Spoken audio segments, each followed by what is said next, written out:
kagugot o kapakyasan,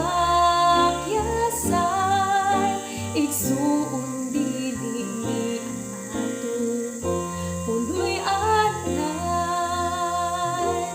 Adto ta sa langit nga arang tampoy ay diin wala na'y kasakit nga atong matagangtan.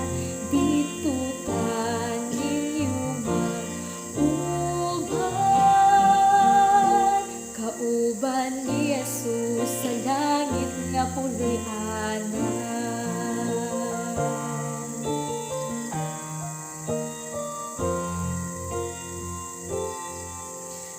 Ikaw na higugma ni Jesus, kalibutan, kay ang imong bahali daghan pa sa uban.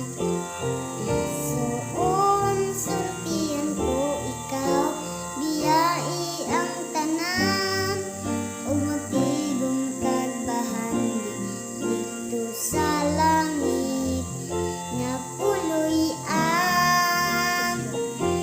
Adto ta sa langit nga arang tangkoy-an, diin wala na'y kasakit nga atong matagangtang.